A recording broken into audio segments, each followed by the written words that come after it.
Well, tonight we are so pleased to welcome author Virginia Richards, or Ginny. She has a new book that explores the waterway that was built by enslaved people and its connection from Charleston to St. Augustine.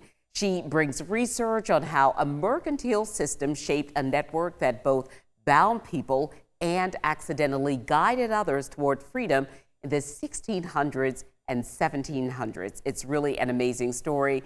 Virginia, Ginny, so happy that you could be with us. It's great to see you, Carol. Yeah, and the name of the book, we should say, is The Inner Passage, an untold story of Black resistance along a southern waterway. And Ginny, you actually discovered this very naturally out swimming with friends, and you realized that this really was not a natural waterway, right? You noticed that it looked very straight or in some way formed by someone's hands in some way. Yeah, that's right. I was about 15 years ago. It was so hot in August, just looking for a place to cool off in Charleston, which, as you know, is not easy. Right.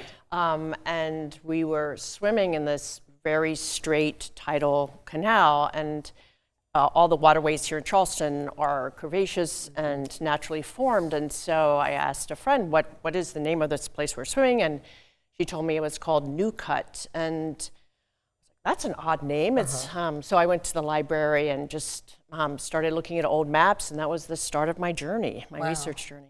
And I'm curious, when you started talking to people about this, did you find that there were people in the community who actually were familiar with New Cut and what it means and how it came to be? Yes, so I figured that I started talking to local historians, thinking I'll just find a book about this, and there wasn't a book, and no one seemed to have done any research. So I went to Nick Butler at the Charleston Public Library, super helpful, our local historian, and he pointed me towards maps to get my research started. There were a lot of other people who contributed to this book, people who you had an opportunity to interview, and I'm sure some of those names are probably very familiar to people because they live right here in this community. Yes, so over the course of researching and talking to people, I met extraordinary local cultural historians.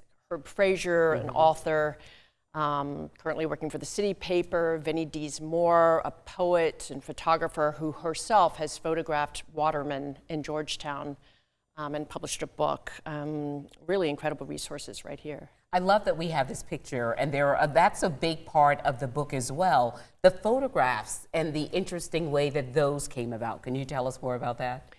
Yes, so as I started researching in the library, I decided I wanted to document what was there with tidal changes and climate change, water is rising, and these canals that are still etched into the land are disappearing and changing.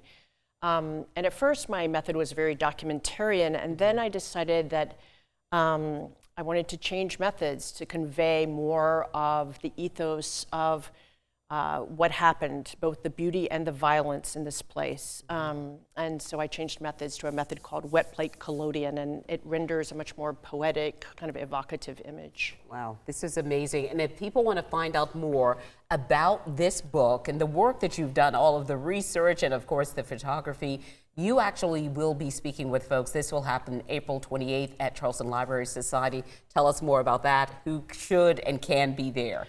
Yes, so the event is open to all. It's 6 p.m. on April 28th, and it's a collaboration between the Library Society, the International African American Museum, and Herb Frazier, who is featured in the book, will also be there with me. All right. Buxton Books will be selling the book. All right. Well, thank you so much. True community impact in this book, right? Everyone coming together to make it happen. Absolutely. Congratulations again. Thanks, on the book. Ginny, thank you so much for being here. And of course, we want you to stay right here with us. We are coming right back with more of News 2 at 4 after a quick break.